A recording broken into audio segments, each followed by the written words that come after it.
students, welcome back to my YouTube channel The Helping Hand.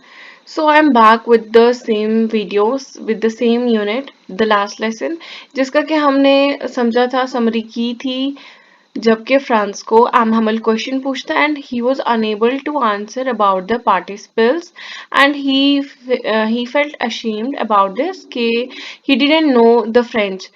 So इसके बाद में क्या होता है कि फ्रांस जो है फ्रांस को एमहमल कहते हैं. I heard एमहमल say to me, I wouldn't scold you, little France. You must feel bad enough. See how it is. Every day we have said to ourselves, but I have plenty of time. तो एमहमल जो है France को कहते हैं कि मैं तुम्हें डांटूंगा नहीं. I wouldn't scold you little Franz. You must feel bad enough. तुम्हें कितना कितना ही बुरा लग रहा होगा. देखो ना, खुद ही तुम देखो कि रोज हम कुछ खुद से कहते थे कि देखो अब मेरे पास बहुत सारा टाइम है. I have plenty of time. I will learn it tomorrow. कि मैं फ्रेंच जो है कल सीखूंगा. And now you see where we have come out. अब तुम देख सकते हो कि सिचुएशन कैसी आ गई है और हम कहाँ पे आ गए हैं.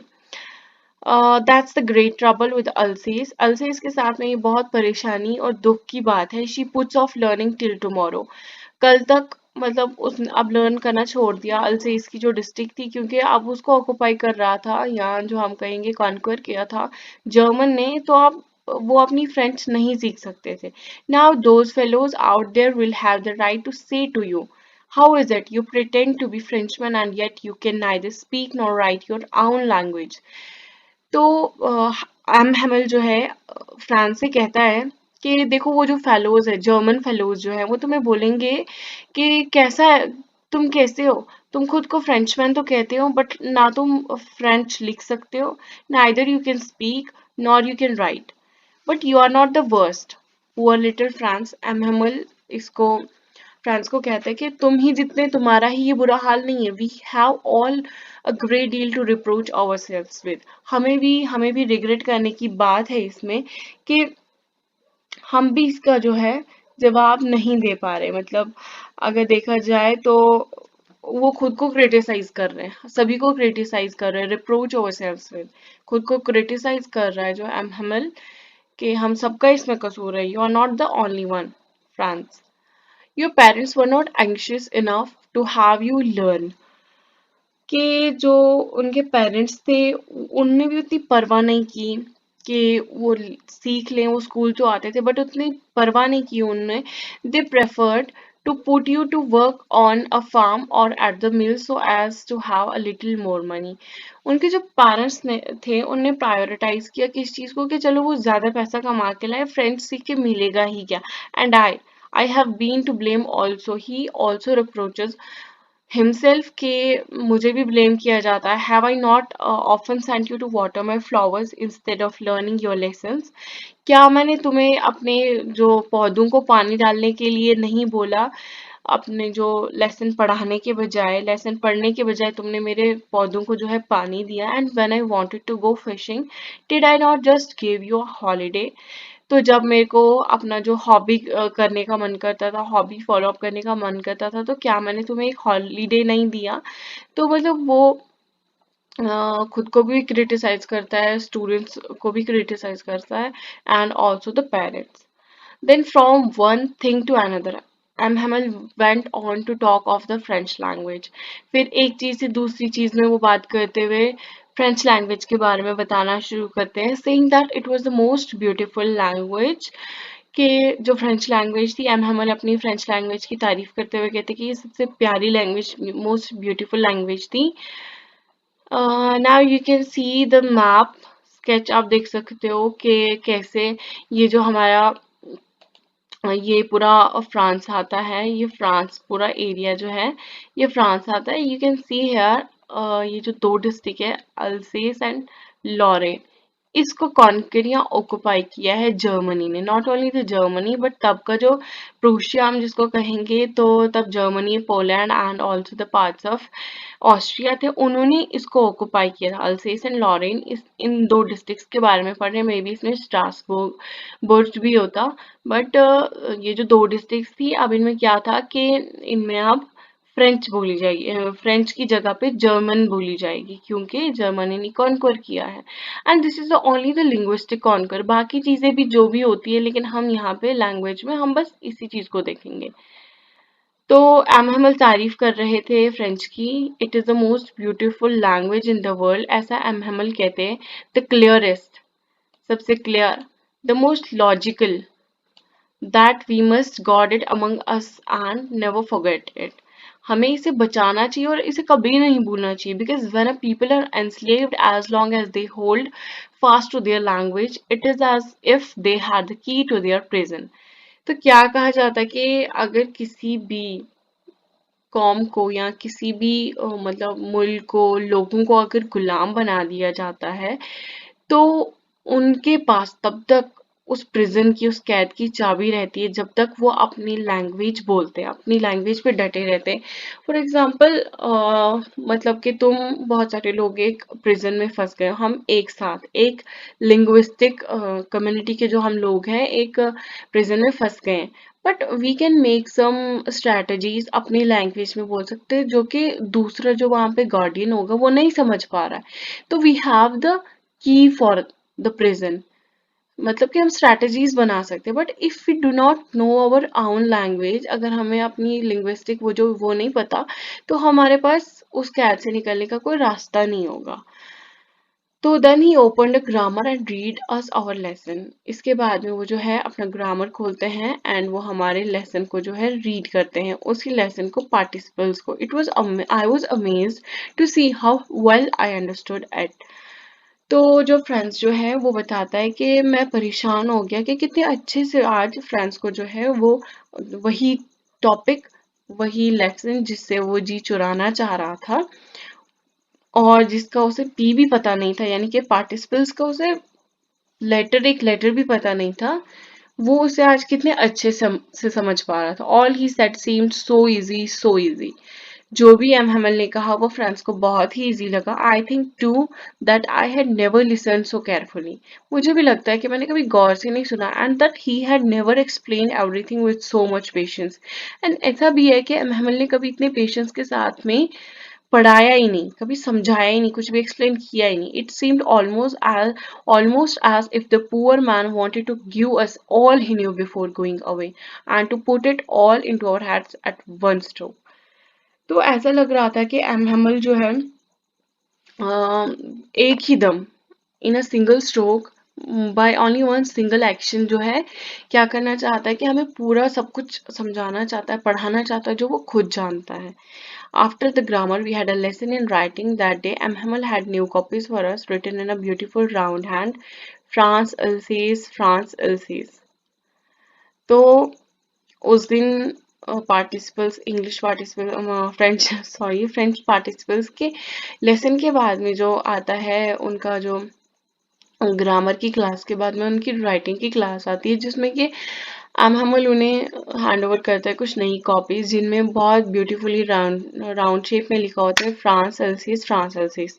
They look like little floats, flags floating everywhere in the schoolroom hung from the rod at the top of her desk, and all the students were holding those notebooks, those copies. तो वो ऐसा लग रहा था कि ये बहुत प्यारे से फ्लैग्स जो हैं वो फ्लोट कर रहे हैं उस क्लास में, क्लासरूम में, वो जो बच्चों ने पकड़े हुए थे। You ought to have seen how everyone set to work and how quite it was.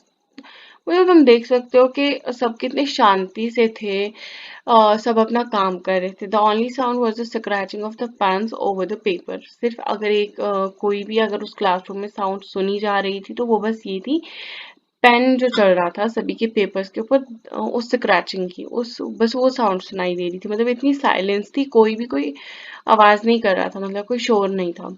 once seem Once some battles flew in, but nobody paid any attention to them. कुछ बार कुछ वीडियोस रूम में आई, classroom में आई, but उन्हें किसी ने भगाने की कोशिश ही नहीं की, यानी कि कोई फर्क ही नहीं पड़ रहा था। ऐसा होता है, हम किसी ग्रीफ में होते हैं, हम थोड़े सैड होते हैं, तो हम किसी भी चीज़ को उतनी अटेंशन नहीं देते। तो वैसा ही अभी सारे लोग सैड भी थे, अटेंटिव भी थे, तो किसी ने उन वीडियोस तक को अटेंशन नहीं दी। Not even the little littlest ones, मतलब वहां पे जो छोटे बच्चे भी थे उन्होंने भी नहीं, who work right on tracing their fish hooks as if that was French too, जो कि वो लिटिलेस्ट वन जो थे, जो वहां पे छोटे बच्चे थे, वो किसमें बिजी थे कि फिश हुक्स जो ट्रेस कर रहे थे, वो उन्हें मतलब ऐसा लग रहा था कि वो इतने अटेंटिवली उसको कर रहे थे कि जैसे कि यही फ्रेंच हो. On the roof, the pigeons cooed very low, and I thought to myself, will they make them sing in German, even the pigeons? तो रूफ पे जो छत पे जो थे पिजन बहुत स्लोली कूइंग कर रहे थे, तो फ्रांस जो है खुद से सोचता है और पूछता है कि क्या वो जो जर्मन जो लोग थे, क्या वो पिजन्स को भी कूइंग जो है, सिंगिंग जो है, जर्मन में करवाएंगे. मतलब दिस फ्रेज या जो दिस क्वेश्चन डिनोट्स कि जब एक कॉन्क्वेर होता है, जब एक कॉन्क्वेस्ट होता है, तो कैसे मतलब हर चीज बेसिक से बेसिक चीजों को बदलना पड़ता है. मतलब अभी तुम देख सकते हो बिल्कुल लैंग्वेज को बदलना पड़ेगा, उनके टीचर्स बदले जाएंगे. तो फ्रांस के कहने का मतलब यही था, इस जो क्वेश्चन का मतलब यही है कि कैसे कॉन्क्वेस्ट के टाइम पे जब कोई एनस्लेव होता है तो उन्हें कैसे अपनी सारी बेसिक चीजें जो है बदलनी पड़ती है. Whenever I looked up from my writing, I saw Amhamel sitting motionless in his chair and gazing first at one thing then at another. तो जब भी वो अपनी राइटिंग मतलब जो वो राइट कर रहा था राइटिंग क्लास में, तब जब भी उससे नजरें हटा के ऊपर देखता तो वो देख सकता था एम हेमल को अपनी चेयर पे वो मोशनलेस बैठा है. पहले एक चीज पे देखता है, फिर दूसरी चीज को देखता है. वो हर चीज को मतलब ऐसे ग्राब ऐसे ये करना चाहता है, फिक्स करना चाहता है उस हर साइड को, ताकि मतलब वो लॉक कर सके, वो जो भी चीजें देखी हैं उन सब चीजों को अच्छे से देख ले. Fancy for 40 years he had been there in the same place with his garden outside the window and his class in front of him.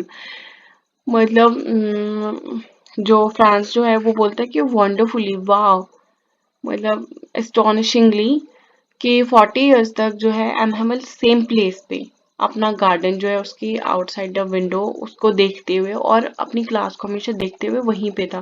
This is so astonishing. And अब इसको छोड़ना पड़ेगा just like that. Only the desk and benches had been warm worn smooth. The walnut trees in the garden were taller, and the hope one that he had planted himself twined about the windows to the roof. अब जो थोड़ा सा वहाँ का wave जो बताता है France के, अम, जो वॉलनट ट्रीज थे गार्डन में वो बहुत लंबे थे. एंड द होप वाइन एक प्लांट होता है, एक रीपर होता है बेसिकली. तो जो उसने खुद लगाया हुआ था कि वो कितना विंडो से लेके रूफ तक अब वो ट्वाइन हो गया था. अब उसको कितना बुरा लग रहा होगा, अब उसको कितना बुरा लग रहा होगा कि ये सब कुछ छोड़ के जाना. How it must have broken his heart to leave it all, poor man बेचारा, to hear his sister moving about in the room above packing their trunks for they must leave the country next day. तो वो देख रहा था कि अपने उस room को भी ऑब्जर्व कर रहा था, विंडो से बाहर जो उसका गार्डन था उसको भी बहुत अच्छे से ऑब्जर्व कर रहा था. तो वो कितना सॉरी सा फील कर रहा होता है. एंड फ्रांस भी उसके लिए बहुत सॉरी फील कर रहा है कि कैसे उसकी सिस्टर जो है पैकिंग कर रही है, अपने ट्रंक्स पैक कर रही है, एंड मे बी वो कल ही जो अपनी कंट्री छोड़ के चले जाए. But he had the courage to hear every lesson to the very last. After the writing, we had a lesson in history, and then the babies chanted their ba bee boo down there at the back of the room. Old Hodder had put on his spectacles and, holding his palm in both hands, spelled the letters with them. तो जो हमल था वो बड़ी करेज के साथ में हर lesson सुन रहा था वेरी लास्ट तक. एंड राइटिंग के बाद में उनका जो हिस्ट्री की क्लास आती है, ग्रामर के बाद राइटिंग, एंड राइटिंग के बाद में उनकी हिस्ट्री की क्लास आती है.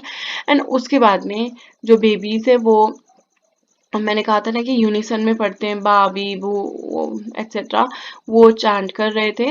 एंड उन्हीं के साथ में जो ओल्ड हॉजर जो बैक बेंच पे बैठा हुआ था अपनी स्पेक्टेकल्स लगा के और अपने हाथ में जो है प्राइमर पकड़ के दोनों हाथों से वो जो बेबीज चैंट कर रहे थे उनके साथ में वो भी वो स्पेलिंग्स को चैंट कर रहा था. You could see that he too was crying.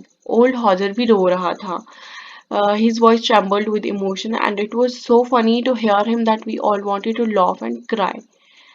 तो मतलब उसको देख के वो हंसना भी चाह रहे थे और रोना भी चाह रहे थे. तो ये कितना मतलब थोड़ा फनी टाइप था. मतलब ओल्ड हॉजर उन बच्चों के साथ में प्राइमर पकड़ के उनके साथ में चैंट कर रहा था जो बेबीज चैंट कर रहे थे। How will I remember it the last lesson. मैं कितने अच्छे से इसको याद रखूंगा अपने लास्ट लेसन को। All at once the church clock struck 12 and एक ही दम से जो है क्या कि चर्च क्लॉक जो है 12 बज जाते हैं उस क्लॉक पे। Then the Angelus and the Angelus भी बेसिकली 12 बजे का टाइम होता है जिस टाइम पे जो है एक क्रिश्चियन प्रेयर जो है 12 बजे की जो उस टाइम पे ऑर्गेनाइज करवाई जाती है। तो उसके बाद में एंगुलेस भी बजती है, एक बेसिकली एक बेल रिंग होती है। At the same moment the trumpets of the प्रूशियंस returning from drill and जो प्रूशियन सोल्जर जो थे जो बाहर ड्रिल कर रहे थे उनका ट्रम्पेट भी बजता है, साउंडेड अंडर आवर विंडोज। और वो आ रहे थे, उनकी तरफ आ रहे थे, मतलब जो वहाँ फील्ड्स में सॉमिल के बैक साइड जो फील्ड्स में प्रूशियन सोल्जर जो ड्रिल कर रहे थे अब वो स्कूल की तरफ आ रहे थे। And Mohammed stood up very pale in his chair, I never saw him look so tall. तो मोहम्मद जो था बिल्कुल पेल सा पड़ गया था, अपनी चेयर से उठा वो। एंड फ्रांस कहता है कि मैंने उसे कभी आज तक इतना लंबा नहीं देखा। लंबा इन द सेंस कि उसकी हाइट इंक्रीज नहीं हुई कॉन्क्वेस्ट के बाद में। It is in the sense कि मतलब वो प्राउड फील कर रहा था, प्राउड फील कर रहा था दैट उसने मे बी उनकी क्लास ली, उन्हें सिखाया या कुछ ऐसा, या तो ऐसा था। तो लेकिन ये वो वाला टॉल नहीं है कि लंबा हो गया in the inches. My friend said he, उसने कहा कि मेरे दोस्तों, I but something choked him, he couldn't go on. Hamel कुछ बोलने ही वाला था मैं करके, बट उसके गले में ऐसा हो जाता है ना कि मतलब इमोशंस से हमारा जो गला समटाइम्स चौक हो जाता है एंड वी कुड नॉट से अ वर्ड। तो ऐसा ही एम हमल के साथ में होता है and he could not continue what he was saying. Then he return to the black board, took a piece of chalk and bearing on with all his might he wrote as large as he could, wife love France। और वो black board की तरफ मुड़ा, उसने एक चौक का जो है पीस उठाया और जितनी उसमें हिम्मत बाकी थी उसके साथ में लिखा वाइव लेव फ्रेंड्स।